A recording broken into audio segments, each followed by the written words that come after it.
dapat dadaan. Nanti siang pun kami ada dadaan lagi maju jadi jam 2. Ya, alhamdulillah kita akan mulai materi untuk hari ini. Kita masuk ke uji statistik ya. Nanti apa saja yang kita diskusikan di uji statistik, ya diantaranya pastinya uji hipotesis, tetapi itu menjadi bagian awalnya karena uji hipotesis banyak variasi atau sesuai banyak kebutuhannya ya, atau banyak bentuknya menyesuaikan dari kebutuhannya nanti seperti apa. Oke, ini pertemuan kelima. Nah, sebelum kita mulai, saya share screen dulu untuk absensi ya, seperti biasa. Nanti teman-teman minta tolong untuk dapat scan barcode-nya.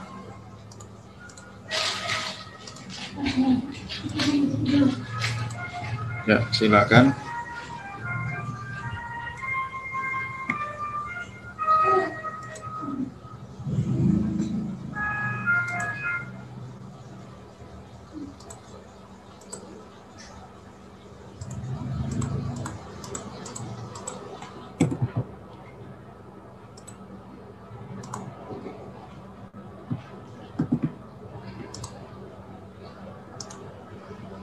Yang baru bergabung silakan juga untuk dapat di-scan QR code-nya.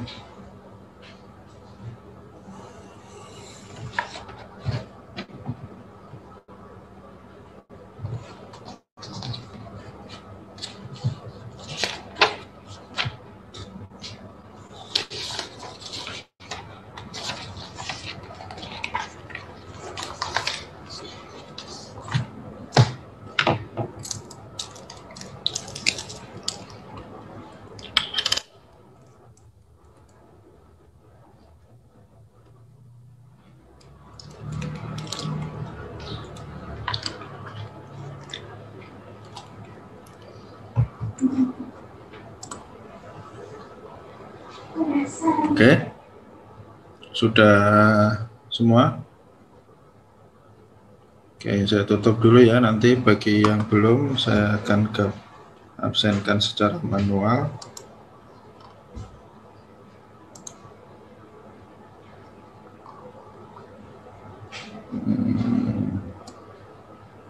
Ya, kurang 6. Fiona hadir? Siap hadir, Pak. Firmansyah hadir? Siap hadir, Pak. Siap hadir, Pak. Lutfi Aditya hadir? Siap hadir, Pak. Rensi? Siap hadir, Pak. Rizky Matori? Mas Rizky Matori ada nggak? Hah? Siap hadir, Pak. Oke, terima kasih. Rai Budi? Siap hadir, Pak. Oke, terima kasih. Ya, alhamdulillah lengkap ya. Hari ini kita akan masuk ke uji hipotesis. Nah, oke, saya share dulu.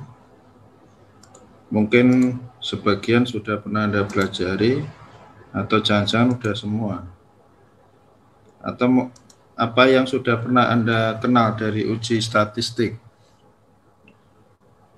Dari materi yang sudah pernah Anda pelajari apa saja, Mas, Mbak? Ada yang masih ingat nggak?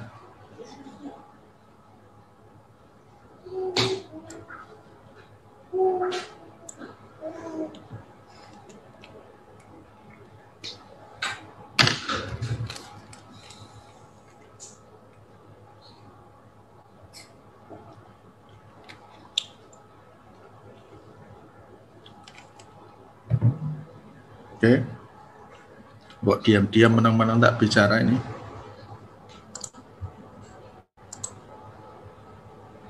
Ya, kalau Anda lihat di sini uji statistik saya tulis part pertama ya, bagian pertama, karena memang uji statistik banyak sekali kebutuhannya. Yang hari ini akan saya sampaikan adalah pengantar uji hipotesis, kemudian nanti terkait dengan uji normalitas, dan yang ketiga adalah uji homogenitas. Nah, nanti kalau misalkan waktu nggak cukup ya tinggal Anda pelajari lah. Nanti pekan depan ada beberapa uji lain yang bisa kita diskusikan. Yang paling sering dibahas adalah uji rata-rata ya. Uji rata-rata itu diantaranya adalah uji Z, uji T, kemudian ada keterkaitan data atau korelasi. Nanti ada namanya korelasi Pearson yang paling sering digunakan, ataupun nanti ada diantaranya ANOVA ya, yaitu adanya data dependent dan independent ya, nanti saling terkait atau tidak. Oke teman-teman,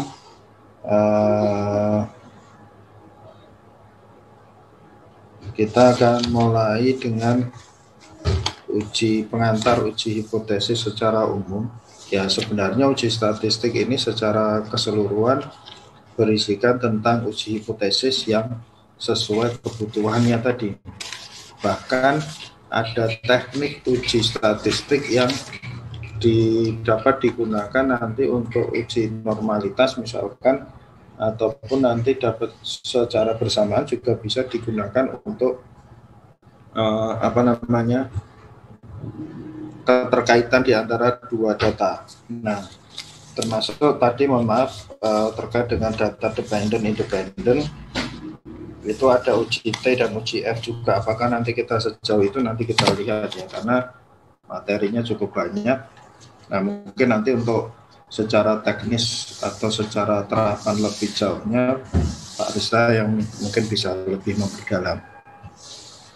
Oke teman-teman sekalian, secara basicnya dulu, itu pengertian hipotesis ya, atau suatu proporsi atau anggapan yang mungkin benar dan sering digunakan sebagai dasar pembuatan keputusan atau pemecahan persoalan, ataupun untuk, itu tipe ya, untuk dasar penelitian lebih lanjut. Nah, secara umum di sini ada dua klaster atau dua kategori hipotesis, yaitu hipotesis penelitian dan hipotesis statistik. Kalau hipotesis penelitian itu ya mungkin teman-teman sudah banyak yang membaca, misalkan penelitian-penelitian sederhana, misalkan adalah siswa yang belajar materi statistika lebih serius daripada belajar materi bahasa misalkan, atau bisa juga disebutkan mahasiswa yang aktif di kegiatan kemahasiswaan memiliki IQ lebih tinggi daripada mahasiswa pada umumnya. Nah, tetapi itu lebih kepada narasi-narasi ya, yang bisa kemudian nanti diterjemahkan atau dirumuskan secara statistik. Nah, kalau hipotesis statistik atau tadi bisa juga dari hipotesis penelitian yang kita terjemahkan menjadi hipotesis statistik, ada namanya yang dikenal dengan H0 dan H1. H1 ini disebut juga sebagai alternatif ya, dugaan alternatif. Nah, kalau H0 ini berarti diidentikan dengan pernyataan yang sebenarnya ingin ditolak. Nah, mungkin ada pertanyaan, apa sih Pak sebenarnya yang kita nyatakan atau kita definisikan atau kita sebut sebagai H0. Nah, H0 itu identik dengan kira-kira pernyataan apa yang ingin kita tolak. Nah, lebih spesifik lagi, H0 itu secara umum adalah menyatakan tidak adanya perbedaan antara sampel dengan populasi. Sedangkan H alternatif atau hipotesis alternatif yang di beberapa buku juga dinotasikan dengan HA, kalau di sini dinotasikan dengan H1 ya sama saja. Kalau hipotesis 0 tadi menyatakan tidak ada perbedaan antara ukuran sampel dengan ukuran populasi. Kalau di hipotesis alternatif berarti dia negasinya dari H0. Kalau H0 tadi tidak ada, berarti kalau H1 berarti apa? Adanya perbedaan antara ukuran sampel dengan ukuran populasi. Nah, perumusan hipotesis sendiri bisa berdasarkan teori, bisa juga berdasarkan data empiris, ya, atau bisa juga memang benar-benar data dari data observasi. Nah, kemudian di dalam hipotesis itu ada namanya istilahnya dengan tingkat signifikansi. Tingkat signifikansi atau sering disebut dengan alfa atau sering dinotasikan dengan alfa itu kenapa sih kok kecil sekali? Kadangkala ada tingkat signifikansi itu 0,05% atau bahkan lebih kecil lagi 0,01%. Karena secara pengertian tingkat signifikansi itu artinya apa? Tingkat signifikansi adalah besarnya peluang untuk menolak H0, padahal H0 itu benar. Nah, artinya gini, semakin kecil nilai tingkat signifikansi tentunya semakin bagus untuk besar kemungkinan menolak H0. Oke ya, ada pertanyaan tentang kategori-kategori hipotesis nol dan hipotesis alternatif?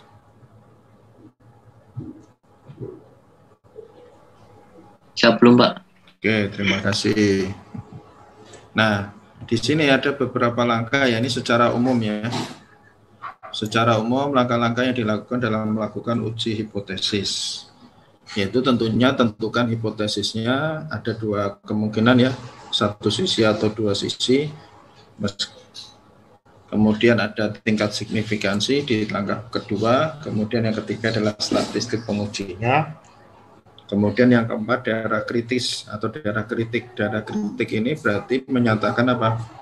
Daerah penolakan H0-nya ya, tentunya terkait dengan tingkat signifikansi yang dipilih atau tingkat kepercayaan ya. Nah, kemudian yang terakhir adalah kesimpulan. Ini secara umum seperti ini. Nah, uji hipotesis tadi ada yang dikenal dengan satu arah dan dua arah. Nah, kalau hipotesis dua arah ada yang di sebelah kanan ini biasanya melibatkan dua populasi. Kalau yang satu arah umumnya hanya melibatkan satu populasi, dan memang seringkalinya digunakan adalah yang sebelah sisi kanan. Kenapa kok yang ini disebut kanan? Karena daerah penolakannya ada di sebelah kanan, kira-kira seperti itu. Ya, theta ini mewakili parameter atau karakteristik yang diuji nantinya. Kemudian yang hipotesis kiri ada H0 dan H1. Ya ini mungkin dulu kalau saya zaman kuliah juga bertanya, nah kira-kira yang dipakai yang kiri atau yang kanan?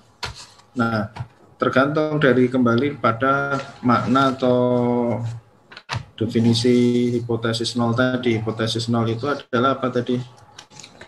Pernyataan yang ingin ditolak.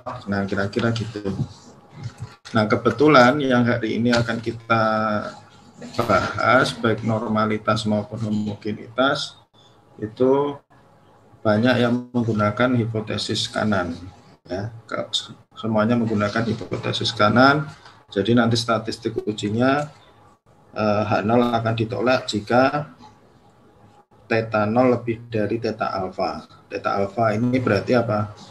Ya tergantung dari tingkat signifikansinya nanti, termasuk nanti uji apa saja yang akan kita gunakan.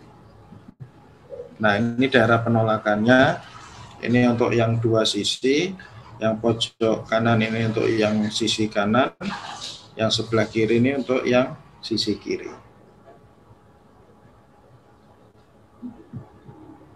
Nah, yang pertama kita akan membahas adanya uji normalitas.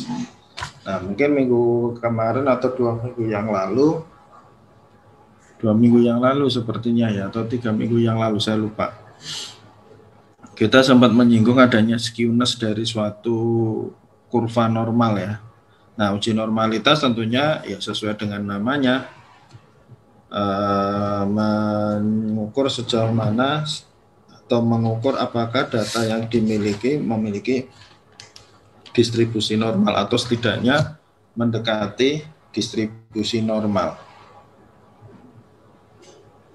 Kenapa kok perlu dilakukan uji normalitas? Karena seringkali dalam penelitian itu akan lebih mudah, akan lebih baik jika datanya memiliki distribusi normal. Bahkan seperti yang sudah kita pelajari bersama, data normal, kadang-kadang data yang tidak normal pun bisa kita normalkan menggunakan transformasi Z itu dengan Z-score X min mu per tau ya, atau standar deviasi. Nah, di sini yang paling sederhana adalah dengan skewness coefficient atau dengan analisis grafik. Meskipun analisis grafik pastinya mempunyai kelemahan, yaitu adanya adanya keterbatasan ya, karena kita harus menggambar dulu atau mengilustrasikan grafiknya dulu dan seterusnya. Nah, kemudian ada Kolmogorov, Smirnov, dan Lilliefors. Nah, ini saudara dekat ini. Nanti kita memanfaatkan tabel distribusi normal. Kemudian yang keempat ada Chi-square test, atau yang sudah saya singgung waktu kita membahas distribusi kontinu. Banyak teman-teman yang membahas atau menjabarkan pembahasan Chi-square itu mengarahkan kepada uji Chi-square. Nah, tapi nanti yang kita bahas di sini bukan yang teman-teman banyak ambil di contohnya di tugas. Kalau yang contoh di tugas itu yang saya perhatikan kebanyakan adalah untuk uji homogenitas ya, yang ada sigma OI min EI per sigma OI min EI kuadrat per OI itu ya. OI itu adalah data observasi, EI adalah data untuk frekuensi harapannya. Nah, Chi-square sendiri banyak digunakan ya, selain normalitas ada juga untuk keterkaitan di antara dua data atau korelasi di antara dua data. Oke. Kita mulai, ini yang paling sederhana dulu, skewness coefficient ya. Ini bentuk-bentuk ini negatif skewness yang dia melandai di kiri. Kalau ini positif melandai di sebelah kanan. Ini ciri-cirinya, kalau yang negatif itu min kurang dari median, kalau simetris itu min sama dengan median, dan yang paling kanan kalau positif adalah min lebih dari median. Nah, untuk koefisien dari skewness ada 4 formula yang diperkenalkan di sini. Yang A dan B ini kalau formulanya dari persen ya. Saya mengambil notasinya alfa. Apakah alfa itu menjadi notasi khusus dari skewness coefficient? Ya enggak. Ini hanya pendefinisian di paparan saya. Jadi mu itu adalah rata-rata, mod itu modus, median ya. Terus ada CD itu ada kuartil formula dan persentil formula. Kalau kuartil formula ya seperti yang kita tahu ada kuartil bawah, kuartil atas, dan kuartil tengah. Kuartil tengah itu sama dengan median. Kalau persentil formula itu ya berarti persentil 90 kurangi 2 kali persentil 50 ditambah persentil 10. Itu kalau formula dari persentil. Nah, kriterianya teman-teman sekalian, skewness coefficient itu berada pada interval min 2 sampai 2. Kalau alfanya negatif berarti negatively skewed distribution atau condong kiri tadi ya. Negatively tadi apa? Condong ke landai di kiri ya. Nah, ini mungkin hati-hati karena kalau biasanya menggunakan istilah condong, kalau negatif itu berarti condong kanan justru. Kalau melihat dari modusnya. Ya kan? Nah, negatively ini berarti landai di kiri, silakan nanti Anda tandai. Kalau alfa sama dengan 0 atau koefisiennya 0 berarti distribusinya normal atau simetris. Kalau alfanya positif berarti positively skewed distribution, berarti melandai di sebelah kanan atau condong ke kiri. Nah, ini hati-hati. Nah, jangan sampai kebalik-kebalik. Nah, sebagai contoh di sini ada data distribusi frekuensi ya. Nilai yang datanya sebanyak 50. Nah, ini kok tahu-tahu dapat nilainya sekian ini dari mana Pak? Ya, Anda bisa memanfaatkan Excel, Anda bisa memanfaatkan R ya. Mungkin kalau yang sudah mulai mengenal R, untuk mencari min, median, modus ada nggak? Itu ada script namanya summary, itu bisa langsung keluar sendiri. Kalau standar deviasi ya SD, variance kalau nggak salah var, dan seterusnya. Nah, dari data tersebut saya menggunakan formula persen yang kedua. Ya, saya menggunakan formula persen yang kedua, yaitu 3 kali mu min median per standar deviasi dikalkulasi 0,386. Kalau 0,386 berarti apa? Positif. Kalau positif berarti condong ke kiri atau melandai di sebelah kanan. Nah, berikutnya ini hanya suplemen saja terkait dengan kurtosis. Kemarin ingat ya, di paparan saya sebelumnya ada istilah kurtosis dan ada skewness waktu kita menyinggung distribusi normal. Kurtosis koefisien di sini setengah dari kuartil atas min kuartil bawah, atau setengah dari selisih kuartil atas dengan bawah, dan dibagi dengan persentil 90 kurangi persentil 10. Nah, ada beberapa kriteria atau kategori di sini. Kalau rho atau koefisien dari kurtosisnya kurang dari 0,263, itu dia paling landai ya, platykurtik warna biru. Terus kalau sama dengan 0,263 yang standar adalah mesokurtik yang warna hijau. Sedangkan yang lebih dari 0,263 itu leptokurtik, berarti semakin lancip warna merah. Nah, mungkin nanti teman-teman mulai familiar, ada yang dimaksud dengan skewness, ada yang disebut dengan kurtosis. Nah, ini sebagai contoh data yang sama juga tadi kuartil 1, kuartil atas, persentil 10, persentil 90. Dikalkulasikan 0,267. Kalau 0,267 berarti lebih dari atau kurang dari 0,263? Lebih dari 0,263 ya. Kalau lebih dari 0,263 kesimpulannya apa? Runcing atau tidak? Atau dia termasuk yang mana tadi? Leptokurtik, platykurtik, atau mesokurtik?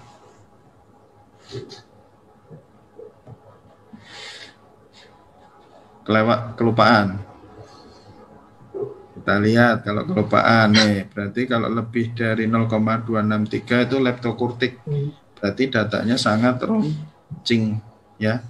Atau grafiknya nanti sangat runcing. Dia tadi positif, melandai di kanan, dan sangat runcing. Nah, sebenarnya Anda bisa lihat dari posisi mediannya ya. Mediannya tadi berapa? Kalau di contoh sebelumnya kan kita gunakan median 28,25. Posisinya 28,25 itu di sini. Kebetulan dia modus juga kan. Di interval ini udah kelihatan bahwa ini dia condong ke kiri atau melandai di sebelah kanan. Karena Anda lihat aja dari data terkecil ke median dengan data terbesar jaraknya kan jauh nih. Ya. Nah, ini kalau tanpa harus melihat perhitungan secara rigid atau secara rinci. Dari sebaran datanya kita sudah bisa menganalisa bahwa dia condong ke kiri atau melandai di sebelah kanan. Karena kalau Anda lihat ini kan paling beratnya di sebelah kiri, kira-kira gitu. Oke, itu dari sisi skewness koefisien, dan suplemennya adalah kurtosis ya. Nah, ada dua hal yang berbeda antara skewness dengan kurtosis, jangan dianggap sama. Oke, sampai sini ada pertanyaan.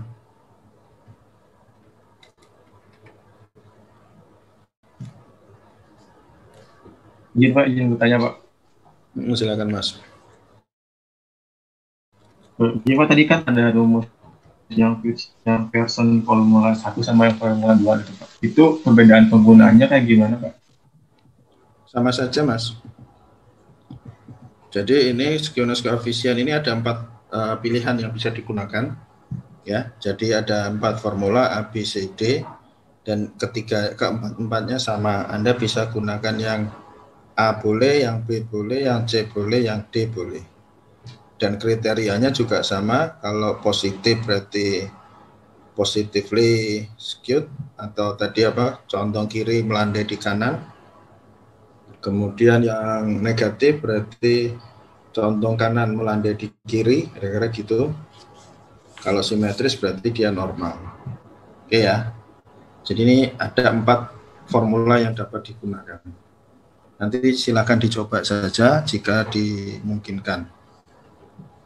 Karena saya yakin teman-teman sudah terbiasa menggunakan. Kalau Excel gampang ya, dengan untuk mencari persentil, misalkan untuk data distribusi frekuensi dan sebagainya. Nanti silakan dicoba.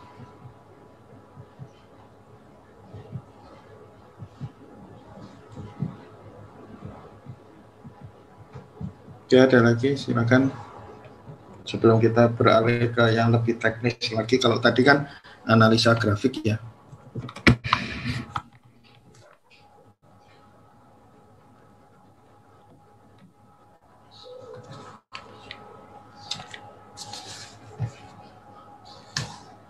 Oke, berikutnya kita masuk ke uji normalitas. Di sini ada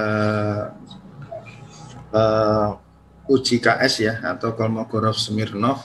Dari namanya udah kelihatan ini nggak tahu Rusia atau Uni Soviet lah, mungkin daerah sana, ilmuwan dari Rusia atau Uni Soviet ya. Kalau zaman dulu mungkin masih Uni Soviet. Kolmogorov-Smirnov. Jadi ini ada dua nama orang, dan seperti biasa kalau ada temuan-temuan di bidang eksak ya, saya nggak tahu kalau bidang lain. Kalau di bidang eksak biasanya penemu itu menjadi nama dari apa yang dia temukan. Misalkan hukum Newton, terus apalagi Archimedes dan sebagainya, itu kan dari nama-nama penemunya. Nah, di sini untuk Kolmogorov-Smirnov nilai statistiknya ada sampelnya, kemudian signifikansinya, ini standar ya yang diberikan dari soal, kemudian kita mencari mean atau rata-rata dan standar deviasi. Nah, biasanya hipotesis itu kan tadi yang saya sampaikan, H0 itu adalah, atau hipotesis 0 itu adalah yang akan kita duga untuk ditolak meskipun pernyataan itu benar. Jadi H0 yang dirumuskan di sini karena kaitannya adalah distribusi normal, berarti H0-nya adalah data berdistribusi normal. Sedangkan hipotesis alternatifnya adalah data tidak berdistribusi normal. Nah, di sini nanti kita akan memanfaatkan adanya transformasi dari variabel X ke kondisi normal standar Z. Oke. Nah, statistik ujinya ada istilahnya dihitung maksimum dari Fx dikurangi Sx, atau mungkin di beberapa referensi juga menyajikan Fz min Sz ya. Fx ini peluang kumulatif teoritis.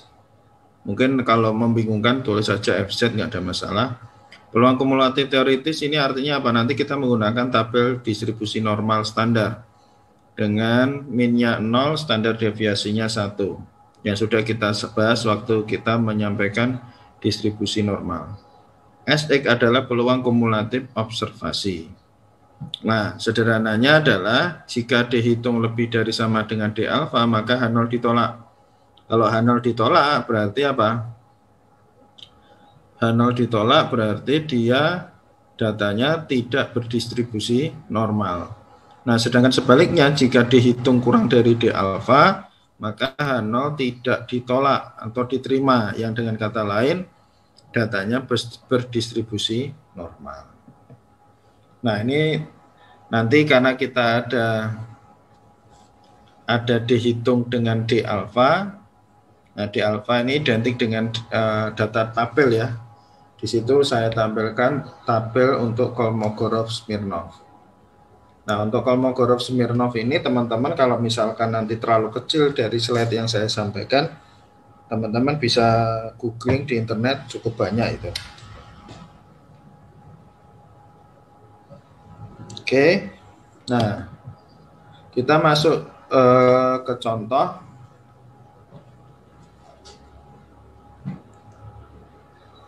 Di sini di Posyandu Pondok Betung diketahui usia sebagian balita dalam bulan ya, yang diambil secara acak sebanyak 24 balita, ya datanya seperti itu. Yang ditanyakan tentunya namanya uji normalitas, berarti apakah sampel usia balita tersebut diambil dari data yang berdistribusi normal dengan tingkat signifikansinya 0,5%. Nah, teman-teman bisa lihat di tabelnya, biar lebih paham pelan-pelan ya.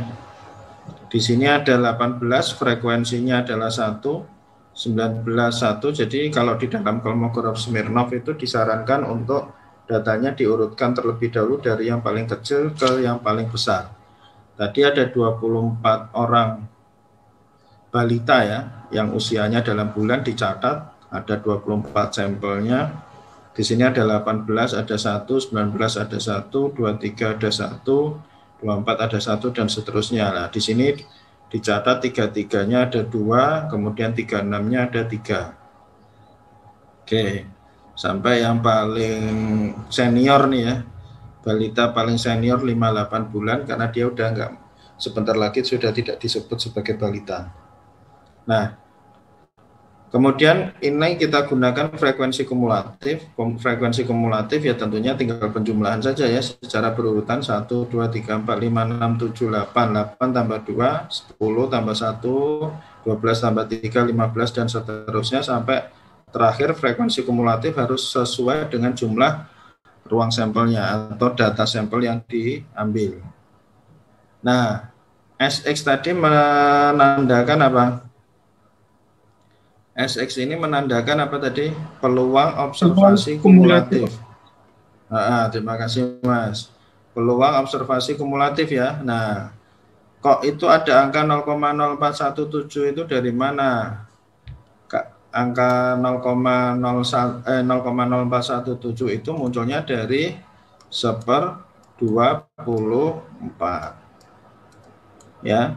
Kemudian 0,0833 itu dari mana? Dari 2/24 dan seterusnya ya. Nah, misalkan 0,25 ini berarti dia dari 6/24. Misalkan lagi ini 0,833 dari mana? Dari 20/24. Dan terakhir harus di sini harus ketemu berapa? 1 gitu ya. Kalau nggak ketemu 1 berarti ada yang salah, karena frekuensi kumulatif, peluang observasi kumulatif. Nah, kemudian untuk nilai Z ini mengikuti yang tadi ya, apa? X min mu per standar deviasi. Ini saya menggunakan Excel saja. Kemudian ini FZ ya, mungkin bisa dibuat sebagai FZ atau FX juga sama saja. Nah, ini apa? Melihatnya dari mana? Dari tabel distribusi normal. Dan itu kumulatif ya, frekuensi kumulatif teoritis. Misalkan yang di pertama berarti peluang dari Z kurang dari sama dengan min 1,59. Atau yang bawahnya 0,0661 adalah peluang dari Z kurang dari min 1,51. Nah, teman-teman mungkin ada sedikit perbedaan data yang dihasilkan ketika kita menggunakan sintak yang ada di Excel atau dengan kita melihat pada tabel. Perlu dipahami bahwa kalau di tabel itu kan dia hanya menyajikan 2 digit di belakang koma ya untuk nilai normal bakunya atau normal standarnya. Sedangkan di Excel kadang-kala tidak terlihat oleh kita, Z-nya itu digitnya ada sekian banyak digit di belakang koma, sehingga nilai FZ-nya pun bisa saja berbeda. Tapi perbedaannya tidak signifikan. Dari beberapa yang saya peroleh, ada yang perbedaannya 1/1000, ada yang perbedaannya 2/10.000, jadi errornya masih bisa ditoleransi. Nah, ini saya menggunakan Excel saja. Teman-teman kalau misalkan mau mencoba, kalau nggak salah, nom.s.dis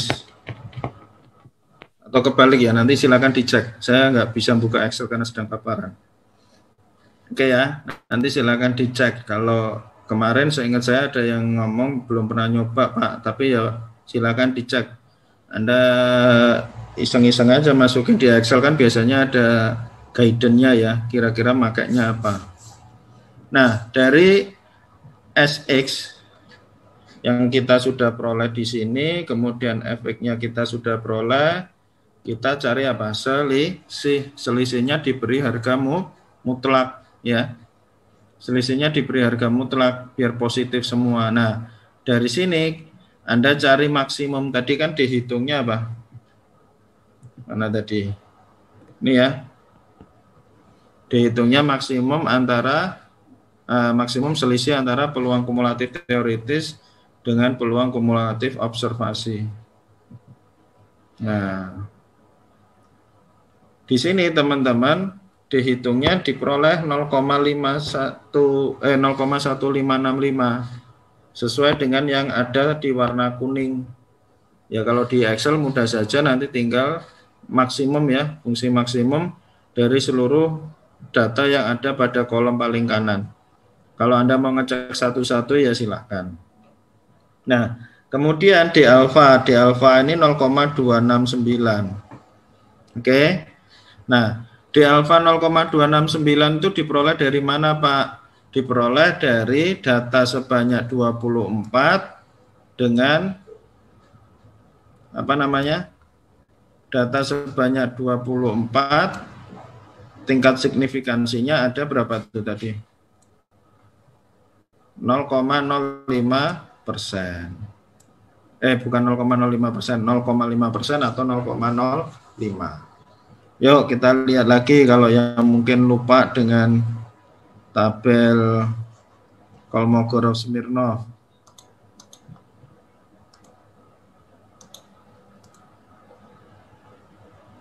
Nah, teman-teman bisa lihat di sini N-nya berapa tadi? 24 ya. Tingkat signifikansinya 0,05. Nah, berarti kan yang di sini nih. Nah, ketemu di sini ya.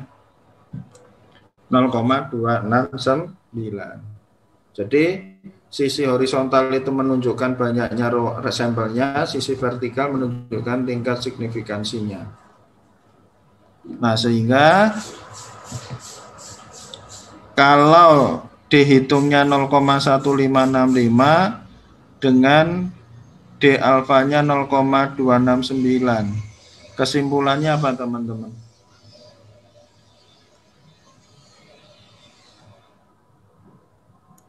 Ayo, kesimpulannya apa?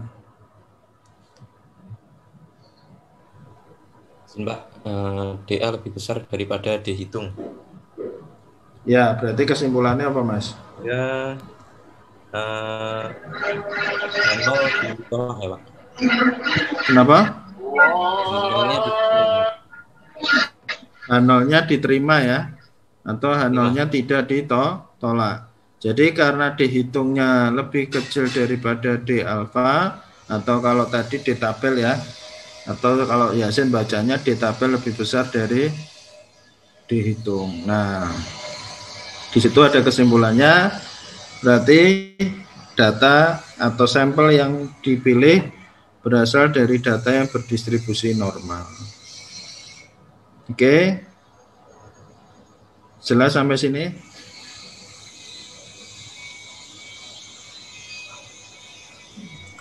Jelas, Pak. Oke, nah selanjutnya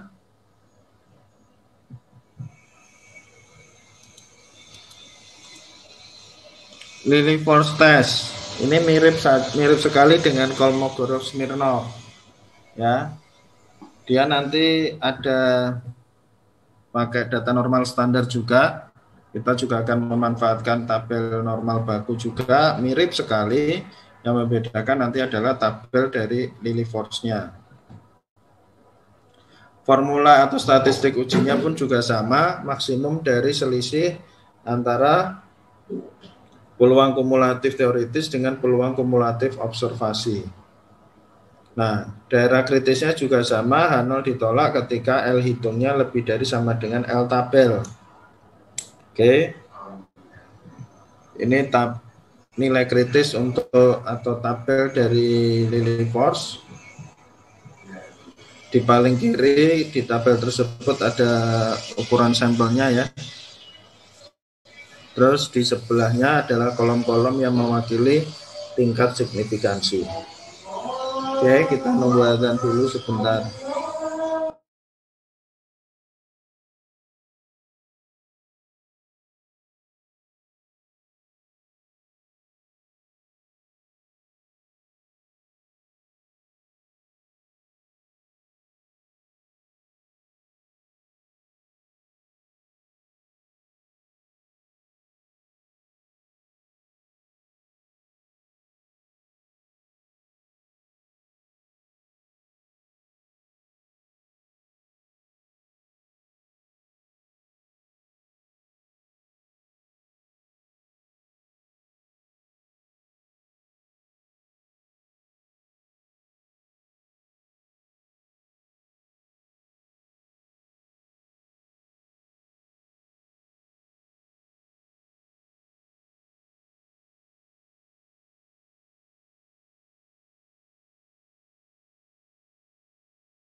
Oke, kita lanjutkan. Jadi sampai tabel Lilliefors ya. Jadi posisinya mirip sekali dengan formula atau statistik uji yang ada di metode apa tadi, uji Kolmogorov-Smirnov atau KS, uji KS gitu, singkatan atau familiar di bidang statistika sering disebut dengan uji KS. Oke, kita lanjut. Duh, kok balik?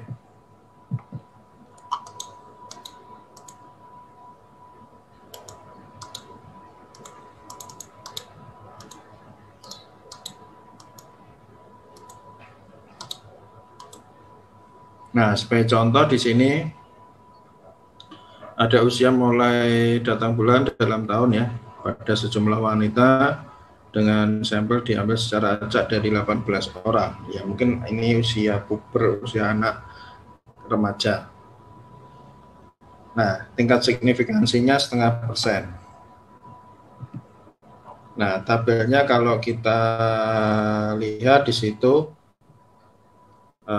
data yang 10 tahun itu ada 3, yang 11 tahun ada 4 ya di kolom ini ya. Yang 12 ada 6, yang 13 ada 2, 14 1, 15 1, 16 1. Nah, kalau dilihat secara sekilas tanpa melihat statistik ujinya atau dari ciri-ciri yang saya sampaikan tadi secara grafik, kira-kira dia normal atau tidak?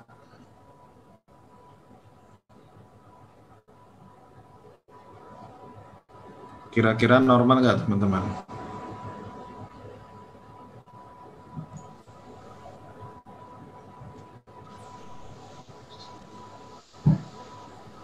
Normal, Pak. Normal. Yakin?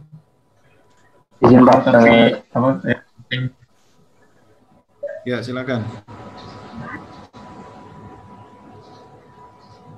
Kalau dilihat dari statistik uji mungkin sudah kelihatan ya, L hitungnya lebih besar daripada L alfa. Tapi coba kita cermati di sini, data itu kan mengumpul di sebelah kiri, ya enggak? Kalau kita melihat dari urutan dari paling kecil ke paling besar ya. Karena untuk uji normalitas itu kan harus dari paling kecil sampai besar. Atau bahasanya kalau dilihat dari grafik itu kiri ke kanan. Nah, ini kecenderungannya adalah condong di kiri atau melandai di kanan. Nah, kalau kita lihat L hitungnya lebih besar daripada L alfa kan. Nah, berarti kesimpulannya apa? H0 ditolak. Oke, dengan kata lain dapat disimpulkan bahwa data tidak berdistribusi normal. Kalau tadi yang di Kolmogorov-Smirnov itu L hitungnya lebih kecil, ya kan? Kalau L hitungnya lebih kecil berarti H0-nya diterima atau datanya berdistribusi normal. Nah, sekarang kasusnya adalah L hitungnya lebih besar daripada L alfa. Nah, mungkin kalau pengen tahu melihat L alfa dari mana, sebentar, maaf. Kalau kita mau melihat L alfa, kita lihat dari sini. Tadi sampelnya berapa? 18 ya. Sampel 18, signifikansinya 0,05. 0,05 atau 0,01 tadi? 0,05 ya. Nah, di sini berarti kalau kita lihat ketemunya di 0,2. Oke. Seperti itu. Nah, sambil kita bandingkan kalau yang tadi di sini di Kolmogorov-Smirnov karena dihitungnya lebih kecil daripada, atau kalau di sini dihitung ya, dihitung lebih kecil daripada di tabel, maka datanya distribusi normal atau tidak ditolak H0-nya atau diterima H0-nya. Nah, sedangkan di sini kasusnya adalah L hitungnya lebih besar daripada L tabel. Oke ya teman-teman. Kesimpulannya seperti itu. Nah, untuk SX-nya sama. Misalkan ini berarti 3/18 ya. Kalau yang ini berarti berapa? 7/18. Oke. Kalau yang ini berarti berapa tuh? 13/18 dan seterusnya. Nah, Z-nya ini mengikuti formula X min mu per standar deviasi. Oke ya. Nah, FZ-nya mengikuti tabel distribusi normal. Oke. Teman-teman ada pertanyaan sampai di sini?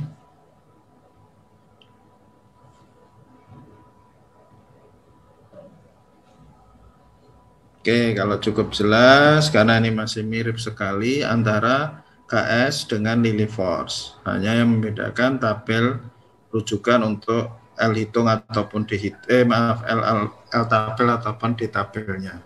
Izin Pak. Nah, monggo Mas. Izin Pak, sebenarnya masih bingung di antara dari yang Z itu kemudian yang FX-nya itu Pak. Untuk mendapatkan FX. Yang Z sama bagian FX-nya Pak. Oke, terima kasih. Nah, Z itu teman-teman kalau pakai Excel tinggal drag saja ya. Jadi itu perhitungannya adalah menggunakan X min mu per standar deviasi. X-nya berapa di sini? 10. Berarti saya ambil contoh yang paling atas ya. Atau warnanya saya ganti deh biar enggak terlalu.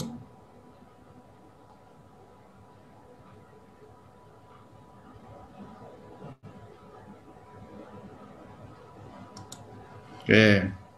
Ini misalkan yang 10. Z-nya ketemu min 1,2372. Oke.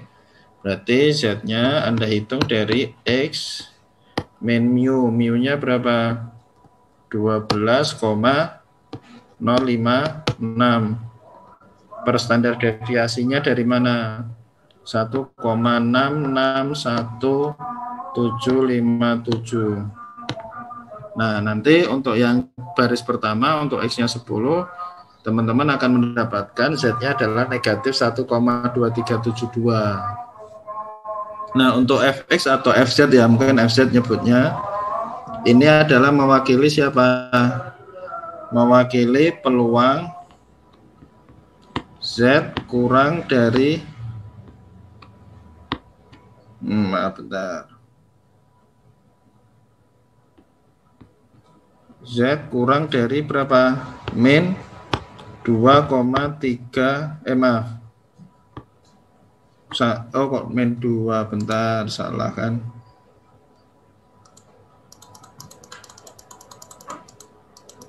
Z-nya kan tadi ketemu min 1,2372 ya.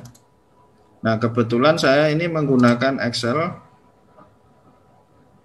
Jadi mengambilnya 4 digit di belakang koma pun tidak masalah. Nah, di sini Z kurang dari min 1,2372. Atau kalau ini membaca di tabelnya adalah min 1,24. Oke. Nah, ini sama saja dengan setengah dikurangi peluang dari, aduh nggak muat, Z kurang dari 1,2372. Nah, loh kok setengah kurangi Pak? Karena itu kan di sebelah kiri ya. Nah, nanti silakan dipelajari kembali bagaimana cara membaca tabel distribusi normal. Atau gini caranya Mas, karena untuk meyakinkan Anda bisa, kalau misalkan seperti yang latihan 2 pertemuan sebelumnya, itu kan saya minta Anda untuk menyelesaikan beberapa nilai peluang distribusi normal menggunakan tabel kan. Nah, sampai cocokin tuh, sampai pakai Excel dengan menggunakan tabel. Meskipun ada selisih, tetapi selisihnya tidak besar. Yang tadi saya singgung mungkin 1/1000 atau 2/10.000 dan seterusnya. Kata kuncinya Anda coba Mas, nanti dibaca pelan-pelan, materi saya share, dikerjakan, dicoret-coret, tabelnya disandingkan, Anda bisa uji dengan Excel. Nanti kalau Pak Excel tutorialnya di mana Anda cari di YouTube banyak. Untuk distribusi normal, hipergeometri, bahkan ada, kemudian Poisson pun ada. Memang kalau kita tidak memanfaatkan Excel ada namanya tabel. Tapi membaca tabel juga perlu ketelitian, perlu pemahaman. Gitu ya Mas ya. Semoga bisa dimengerti. Ya, Pak. Terima kasih, Pak. Oke, terima kasih. Termasuk Z dengan Fx atau Fz yang ada di Kolmogorov-Smirnov juga sama prosesnya seperti ini. Ya, nanti coba dicari bagaimana membaca tabel dengan nilai seperti ini. Oke. Nah, sekali lagi seperti halnya yang di KS tes atau Kolmogorov-Smirnov, untuk statistik ujinya adalah ini. Nilai maksimum dari selisih harga mutlak, selisih frekuensi peluang kumulatif normal dengan peluang kumulatif observasi. Nah, sekali lagi karena L hitungnya lebih besar daripada L tabel, berarti kesimpulannya adalah data tidak berdistribusi normal atau H0-nya ditolak.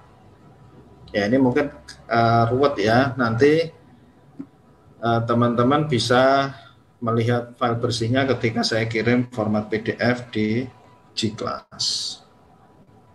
Oke, sampai sini ada pertanyaan dari KS Test dan Lily-Force karena ini memiliki kemiripan.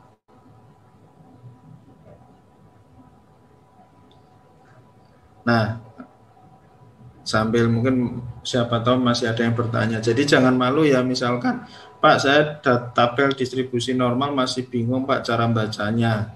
Nah, nanti teman-teman silakan dibuka referensi, baik kalau ada yang punya buku di rumah ya dibaca, atau tidak kalah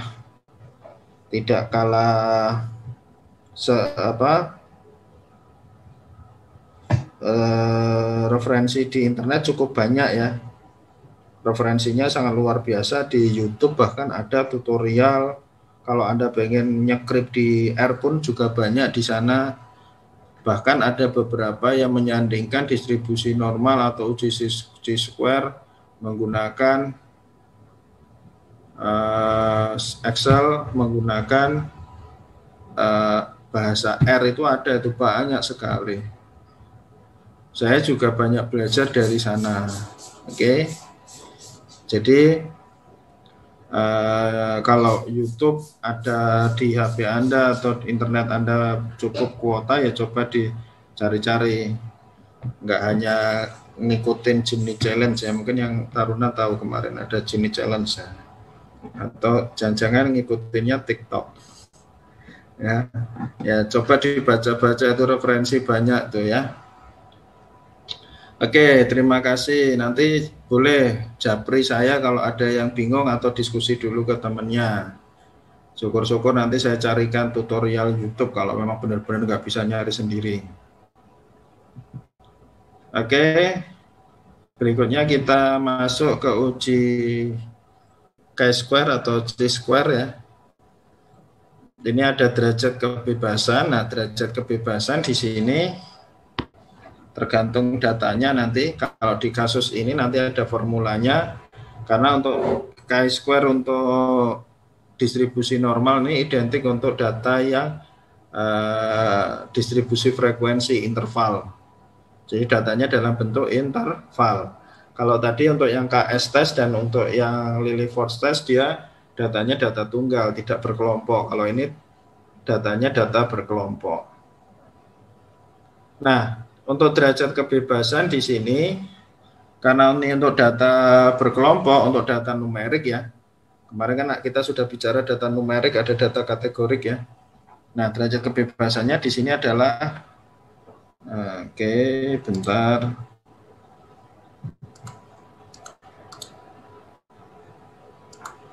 Derajat kebebasannya adalah ukuran sampelnya dikurangi 3. Nanti ada di pembahasannya. Nah, nanti untuk yang data kategorik beda lagi derajat kebebasannya. Nanti ada di uji homogenitas akan muncul. Oke. Harusnya sih notasi musik tau itu udah nggak bingung. Oke, maaf. Derajat kebebasannya bukan ukuran sampel. Saya ketuker, yaitu N besar. Nah, N besar itu apa? Banyaknya kelas atau banyaknya interval dikurangi 3. Oke, itu formula untuk derajat kebebasan. DF itu mungkin singkatan dari degree of freedom. Ada juga yang menerjemahkan ke Indonesia jadi DK, kacang 2 kelinci ya. Nah, hipotesisnya masih sama, data berdistribusi normal. Hipotesis alternatifnya adalah data tidak berdistribusi normal. Kalau muncul Z sama dengan X min mu per standar deviasi itu berarti apa? Oh, berarti nanti masih bermain dengan Z score atau nilai Z. Oke ya, sampai sini.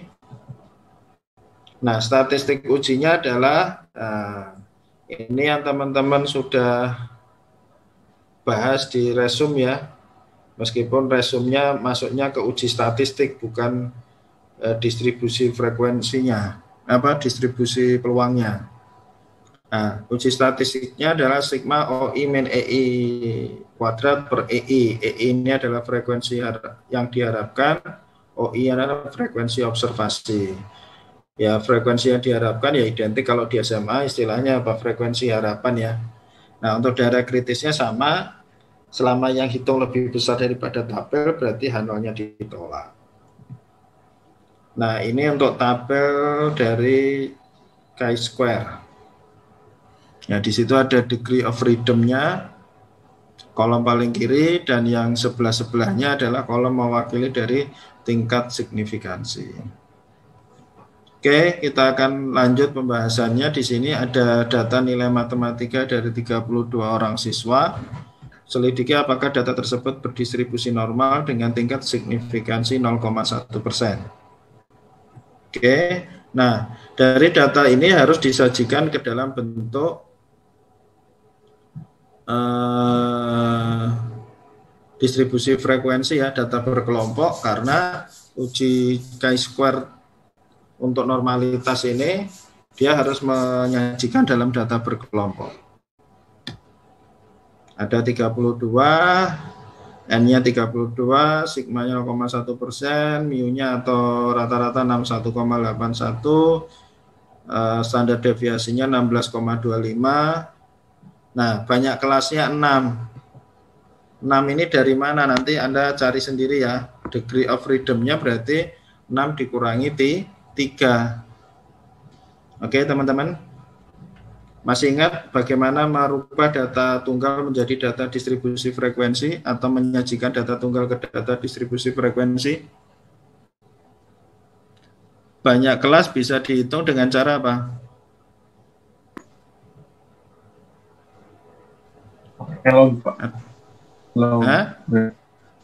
Pakai aturan Sturgis ya? Ada rumus yang logaritma. Iya, 1 plus 3,3 logaritma N. N-nya ruang sampelnya. Nah, nanti panjang intervalnya adalah banyak data dibagi panjang kelas. Banyak data dibagi banyak kelas. Nah, kurang lebih seperti itu. Nanti dibuka saja. Singkat cerita, dari data yang ada tadi, 32 nilai matematika tadi, bisa disajikan ke dalam bentuk distribusi frekuensi. Intervalnya ada 6 dengan panjang intervalnya 11. 30 sampai 40 itu 11 ya. 41 sampai 51, 52 sampai 62 dan seterusnya. Nah, frekuensi observasi artinya pada interval 30 sampai 40 itu ada 4. Pada interval 41 sampai 51 ada 5 dan seterusnya. Nanti silakan dicocokkan secara bertahap, secara pelan-pelan waktu Anda membaca slide ini. Nah, selanjutnya untuk batas kelas ada tepi bawah, ada tepi atas ya. Teman-teman masih ingat ya? Nah, tepi bawah, tepi atas. Tepi bawah dari 30 adalah 29,5. Tepi atasnya 40,5. Oke. Nah, nilai Z ini berarti min 1,98 untuk siapa? Untuk 29,5. Oke, saya ambil satu kelas saja ya, saya ambil contoh. Nah, min 1,31 itu berarti untuk yang berapa? 40,5. Nah, teman-teman, di sini ada kolom luas tiap kelas interval. Nah, berarti luas kelas tiap interval ini merujuk pada interval Z-nya. Maksudnya gimana, Pak? Ini yang tadi batas kelas 29,5 yang ada kolom ketiga ya. Ini batas kelas yang masih dalam bentuk X 29,5 sampai 40,5. Nah, itu nanti kita hitung luasnya, tetapi sebelum kita hitung luasnya, kita arahkan dulu ke dalam Z, yaitu min 1,98 dan min 1,31. Berarti min 1,98 itu batas kiri, min 1,31 adalah batas kanan. Kalau saya gambarkan distribusi normalnya, min 1,98 kurang lebih di sini, min 1,31 di sini. Gitu ya. Nah, nanti luas intervalnya di sini.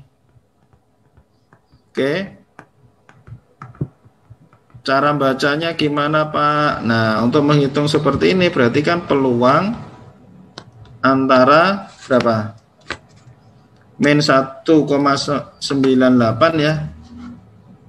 Min 1,98 sampai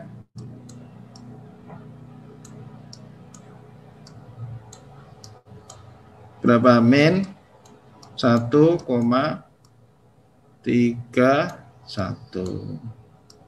Oke. Ini 0,612 hasilnya di sini. Nah, teman-teman harus mulai kembali melihat tabel distribusi normal seperti apa. Di slide 2 pertemuan yang lalu sudah ada beberapa contoh dan ada yang harus Anda diskusikan secara mandiri. Oke ya. Sampai sini bisa dipahami?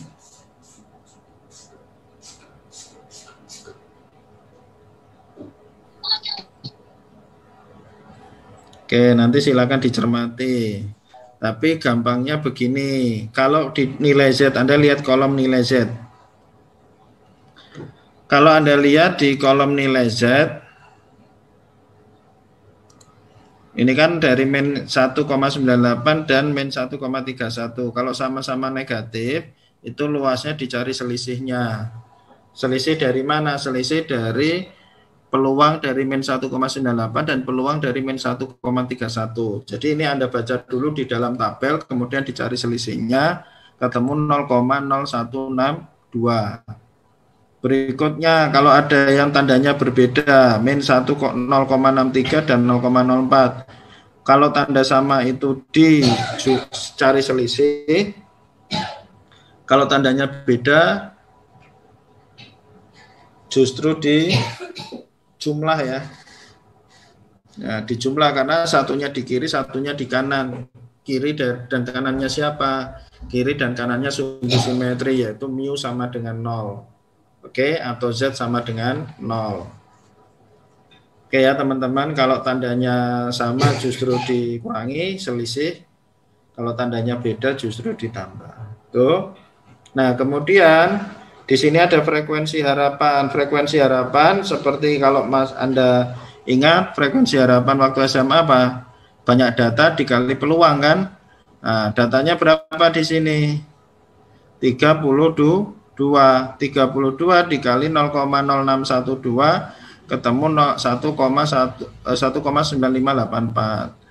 Yang kedua, interval kedua dari mana? Dari 32 kali 0,1692, 5,4144. Yang di sini 0,2517 kali 32 ketemu 8,0544. Bawahnya lagi dikali 32 7,9424 dan seterusnya. Nah, kemudian uji statistiknya kan tadi ini OI min EI kuadrat per EI. Ya, ini tinggal dihitung saja. OI pada interval pertama 4 kurangi 1,9584 dikuadratkan dibagi 1,9584 ketemu 2,1283. Anda kalkulasi, Anda nanti bisa cek ulang di Excel ya. Anda nanti bisa cek ulang di Excel, bisa jadi data yang saya tampilkan nanti ada perbedaan dengan Anda. Nah, chi-square hitungnya menggunakan formula tadi di uji statistik ya, sigma dijumlahkan yaitu 2,6831. Nah, nanti kalau misalkan masih bingung, sekali lagi memahami tabel yang ada di slide ya dibaca lagi sambil dicoret-coret. Singkat cerita, muncul akan seperti ini. Chi-square hitungnya 2,6831. Chi-square tabelnya 0,013. 3 ini apa tadi? 3 ini adalah derajat kebebasan yang dari banyak kelas atau banyak interval dikurangi 3. 0,01 adalah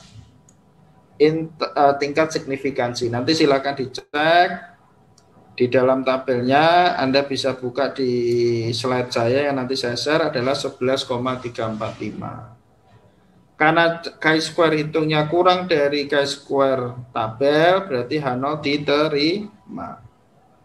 Atau dengan kata lain datanya berdistribusi normal.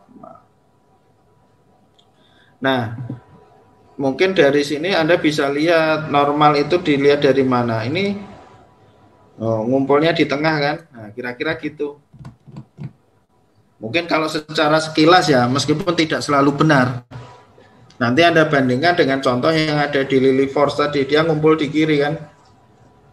Nah, sekali lagi dari uji normalitas, dari analisis grafik, meskipun tidak valid ya untuk pemahaman. Karena kadang-kadang seperti kondisi distribusi normal itu tidak selalu min selalu sama persis dengan median, tidak harus selalu. Kondisinya kadang-kadang ada selisih 1, atau mungkin selisihnya di bawah 1. Tetapi pemahaman analisis grafik itu untuk membantu kita memudahkan mengidentifikasi ini kira-kira normal atau tidak. Anda bisa cek dari 2 contoh dari Lily Force dengan chi-square ya. Kalau yang di mana? Di Kolmogorov-Smirnov. Nah, ini relatif normal ya, karena frekuensinya 111, mungkin ada 2, ada 3 beberapa titik. Dan itu pun dia ada di tengah-tengah kan. Oke. Sampai sini untuk uji normalitas ada yang ditanyakan silahkan.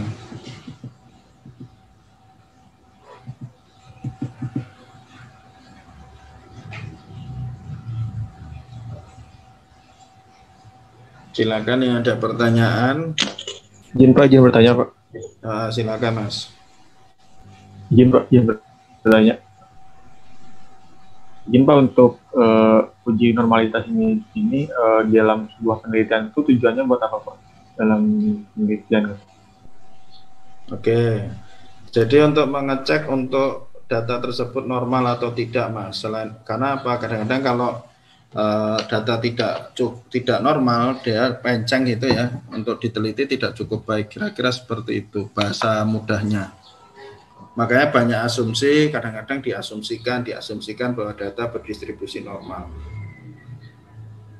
atau batasan masalah. Cuma nanti saya cek lagi sejauh mana untuk kepentingan penelitian kan gitu ya. Tetapi yang saya pahami ya tadi, untuk baik tidaknya suatu data itu diteliti, itu diantaranya memenuhi kaidah atau standar normalitas. Kira-kira begitu Mas. Oke, semoga bisa diterima. Oke, Selanjutnya kita masuk ke uji homogenitas. Ya, ini masih bagian dari uji hipotesis. Cuma kaitannya homogen. Homogen itu kita tidak membahasnya dari sudut pandang varians. Varians itu berarti kan sigma kuadrat ya, atau tau kuadrat, atau standar deviasi kuadrat. Di sini ada dua uji, Fisher test. Kalau Fisher test ini untuk dua sampel. Fisher test ini untuk menguji homogenitas dari dua sampel. Untuk Bartlett test itu menguji untuk bukan dua ya, tapi lebih dari dua.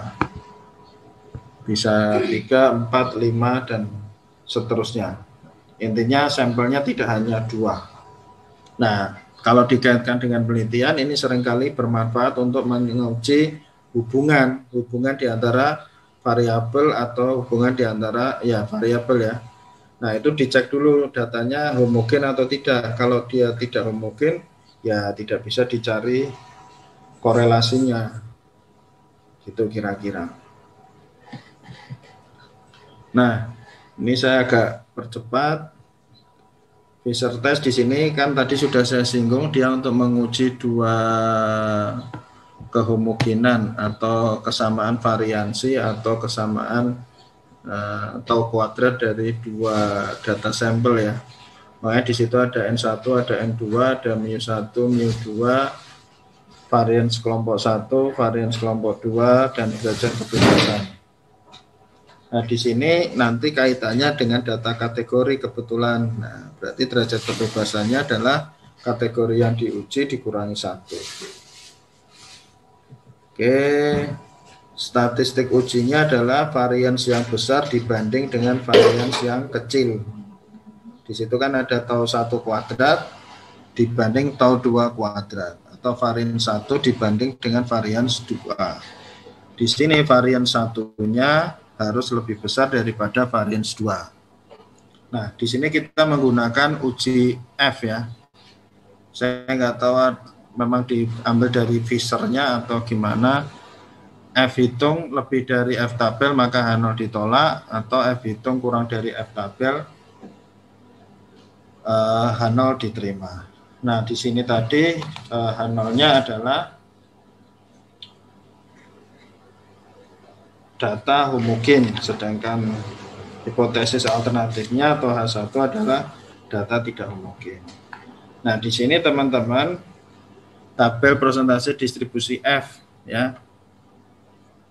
Teman-teman bisa lihat di situ ada uji F, paling kiri adalah derajat kebebasan untuk ruang sampel 2, yang atas adalah derajat kebebasan untuk ruang sampel 1. Di sini dispesifikan untuk tingkat signifikansi 0,05. Tentunya nanti ada bermacam lagi tingkat signifikansi yang lain, dan kebetulan di sini nanti yang saya ambil contoh itu adalah N1-nya 19, N2-nya juga 19.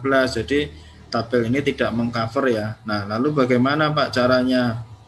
Caranya adalah Anda gunakan Excel. Nanti ada sintak FVIN, FVIN, kurung tingkat signifikansi, kemudian jumlah sampel 1, jumlah sampel 2. Nanti akan ketemu di sana. Ya, atau nanti Anda searching aja uji F menggunakan Excel atau tabel F menggunakan Excel. Oke, seperti biasa untuk uji daerah kritisnya serupa ya. F yang hitung lebih dari sama dengan tabel maka H0 ditolak, kalau F hitung lebih kecil dari tabel maka H0 diterima. Nah, di sini kalau Anda perhatikan kan kategorik ya, mungkin kalau dari sisi penelitian menggunakan kuesioner dengan data numerik juga. Pengaruh alat peraga terhadap nilai matematika akan ditentukan kehomogenitasan dari variabel bebas antara penggunaan alat peraga manual sebagai kelas eksperimen terhadap penggunaan alat peraga multimedia sebagai kelas kontrol. Nah, ini banyaknya sih di kasus-kasus pendidikan ya, tapi kalau di Klimat mungkin nanti ada dua sampel, misalkan meskipun tidak cukup banyak digunakan, tetapi saya ambil contoh misalkan yang sederhana, Tapi nanti bisa juga dicek lagi ya, benar apa tidaknya. Misalkan produktivitas padi yang satu diberikan treatment misalkan kalender tanam, yang satunya nggak pakai kalender tanam. Nah, misalkan demikian. Nah, ketika dicari kaitannya, berarti kaitan antara kalender tanam terhadap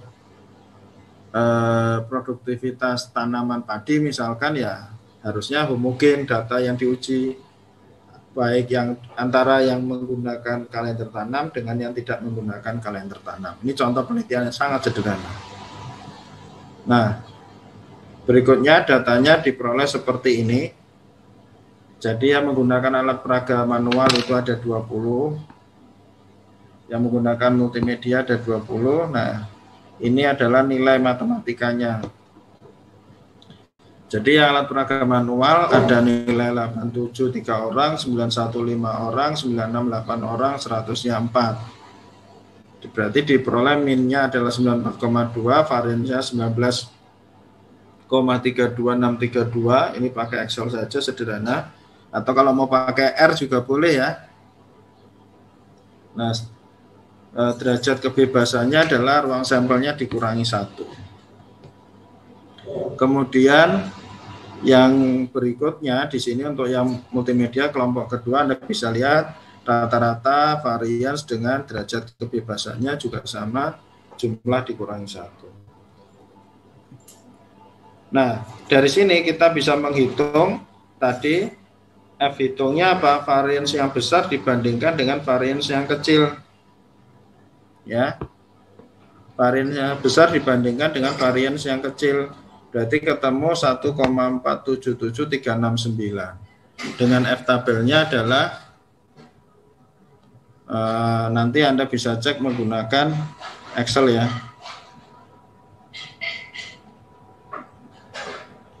Oke, silakan teman-teman nanti bisa cek dengan Excel untuk nilai F tabelnya. Karena F hitung kurang dari F tabel seperti biasa berarti H0 diterima. Dengan kata lain data tersebut homogen. Ini mungkin tipe ya. Mungkin maksudnya homogen saja.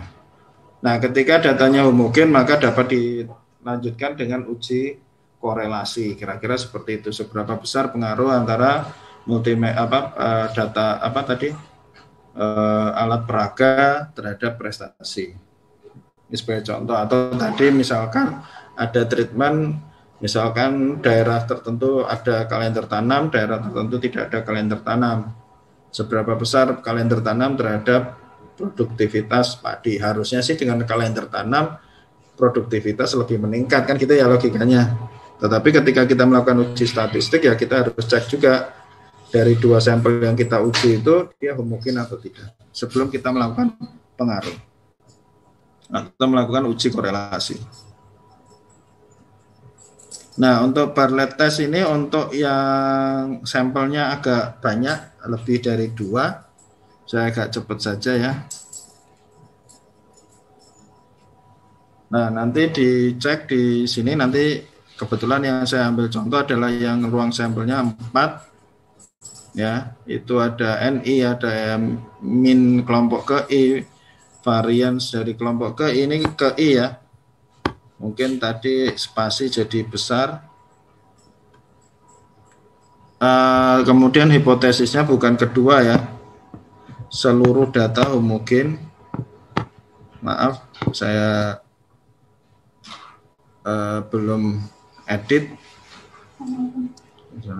Ya, karena dia nggak hanya 2 sampel, tetapi lebih dari 2. Ini juga sama. Berarti negasinya seluruh data tidak homogen. Bisa diartikan seluruh data tidak homogen atau sebagian data tidak homogen. Oke, ini agak panjang algoritmanya. Ini sederhananya seperti ini statistik ujinya. Ln 10 kali B. B ini bilangan Bartlett. Berapa nilainya nanti saya jelaskan. DFI, sigma DFI. DF itu tadi apa? Derajat kebebasan dari masing-masing kelompok ya, atau masing-masing sampel kali log varians kuadrat. Logaritma, kalau tidak ditulis basisnya berarti logaritma 10 ya, basis 10 sigma atau logaritma 10 dari varians dari masing-masing kelompok. Nah, untuk mendapatkan B itu ada proses perhitungan di sini dimulai dari varians gabungan. Saya ulang lagi, dimulai dari varians gabungan ya. Karena tadi kan ada varians dari masing-masing. Nah, sekarang varians gabungan itu berapa? Itu sigma dari derajat kebebasan kali varians masing-masing kelompok dibagi jumlah derajat kebebasan. Nah, dari kita memperoleh varians gabungan ini, selanjutnya kita dapat menghitung nilai Bartlett atau bilangan Bartlett B. Nah, bilangan Bartlett B ini logaritma dari varians gabungan dikali jumlah derajat kebebasan. Oke ya. Nah, nanti dari algoritma tersebut nilai B-nya bisa Anda masukkan untuk menghitung chi-square hitungnya. Ln 10 kali B min sigma derajat bebas kali logaritma varians per kelompoknya. Nah, daerah kritisnya masih sama, chi-square hitung lebih dari chi-square tabel, berarti H0 ditolak, dan sebaliknya berarti H0 diterima. Saya singkat cerita seperti ini, ada data kategorik ya. Ada data AT, BT, AR, BR, nanti detailnya Anda baca. AT itu berarti alat peraga manual mempengaruhi kecerdasan emosionalnya tinggi, alat peraga multimedia kecerdasan emosional tinggi, dan seterusnya. Ya, nanti sambil dibaca, dicermati, contoh ini maksudnya apa, atau paling enggak algoritmanya seperti apa. Nah, di slide ini saya belum memunculkan data ya, seperti tadi di Fisher Test saya langsung masukkan datanya di pembahasan. Nah, dari masing-masing kelompok tadi kan saya sudah mendefinisikan AT, BT, AR, BR ya. Nanti silakan dicek lagi apa itu masing-masing kelompok definisinya. Nah, secara berurutan di situ ada AT, BT, AR, dan BR yang di mana masing-masing sudah saya cantumkan di bawahnya. Min kelompok 1, varians kelompok 1, derajat kebebasan kelompok 1, dan seterusnya. Oke ya. Jadi ini untuk yang kelompok 1, ini kelompok 2, ini kelompok 3, dan yang terakhir kelompok 4. Mungkin kalau mau melihat dari awal pelan-pelan, nah ini 1, 2, 3, 4, kecepatan kali ya. Nah, oke. Nah, dari masing-masing ini kemudian kita bisa menyusun tabel atau tabel bantu sehingga algoritma tadi bisa kita hitung. Misalkan tadi sigma varians gabungan ya. Varians gabungan tadi apa? Nah, varians gabungan misalkan sigma derajat kebebasan kali varians setiap kelompok dibagi jumlah derajat kebebasan. Nah, hal-hal yang seperti ini kita perlu identifikasi melalui tabel bantu. Setelah memanfaatkan dari data masing-masing kelompok. Oke, data masing-masing kelompok ini saya cantumkan dalam bentuk tabel agar lebih mudah. Munculnya akan seperti ini. Ya, tadi dari data sebelumnya ini log, ini DFI log variance, ini nanti untuk menghitung akhir dari yang kolom bawahnya 37,582 yang hijau, yang ini ya. Ini nanti untuk menghitung chi-square terakhir, yang ini untuk menghitung varians gabungan. Nah, dari data tersebut nanti Anda coret-coret, Anda identifikasi. Singkat cerita, untuk menentukan statistik uji, kita ada 4 langkah secara ringkasnya ya. Kalau tabel tadi kan hanya sifatnya membantu, mempermudah kita dalam menyelesaikan permasalahan ini. Yang pertama adalah sesuai dengan tadi statistik uji yang muncul di slide sebelumnya adalah varians gabungan sigma DFI kali varians masing-masing kelompok. Tadi kan 405,5 ya, dibagi 36. Setelah itu kita mencari bilangan Bartlett. Bilangan Bartlett logaritma dari varians gabungan. Berarti ini masuk ke sini. Logaritmanya ketemu 1,0517. Sigma DFI-nya 36 dari 9 kali 4 ya. Ketemu bilangan Bartlett-nya 37,861. Nah, selanjutnya chi-square hitungnya ln 10 itu 2,3026. Bilangan Bartlett-nya kita masukkan ke sini. Sigma DFI log variance masing-masing kelompok. Nah, Anda cek di dalam tabel yang tadi ada di slide sebelumnya. Ketemu chi-square hitungnya adalah 0,6424. Nah, kembali ke tabel chi-square dengan derajat kebebasannya tingkat signifikansinya 0,05, derajat kebebasannya adalah 3. Loh Pak, derajat kebebasan 3 ini dari mana? Ini udah bukan derajat kebebasan tiap kelompok ya. Nah, kategorinya atau kelompoknya tadi kan ada 4 kan? Ya, kategorinya ada 4. Mungkin beda dengan uji normalitas yang chi-square.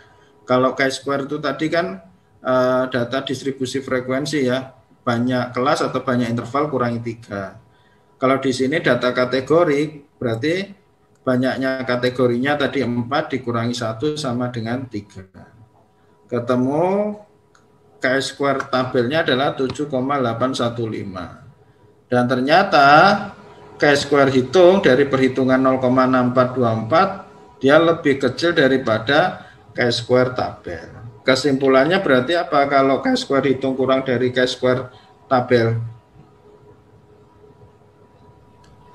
0 tidak ditolak, Pak. 0 tidak ditolak atau diterima. Dengan kata lain, dari keempat data atau 4 kategori data tadi, homogen. Oke, teman-teman seperti itu dulu. Untuk kali ini nanti saya share, silakan dipelajari. Teman-teman bisa cermati lebih lanjut. Nah, minggu depan kita masuk ke uji statistik lainnya. Mungkin yang sudah sangat sering dikenal atau seringkali dipakai adalah uji proporsi rata-rata ya, uji min.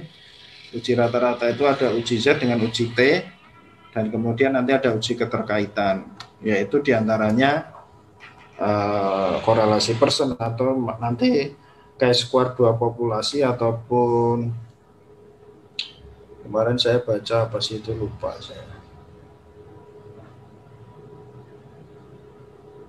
Ya itulah pokoknya ada beberapa bentuk uji keterkaitan. Oke ya, saya kira demikian dulu biar tidak panjang dan lebar. Karena udah capek kali ya dari pagi kuliah ya. Oke, ini apa ini? Oke, terima kasih. Nanti kalau ada diskusi silakan disampaikan atau pertanyaan boleh disampaikan. Untuk kesempatan kali ini kita cukupkan dulu. Ya, moga-moga minggu depan saya bisa atur sedemikian rupa karena sepertinya Rabu dan Kamis harus mempersiapkan wisuda.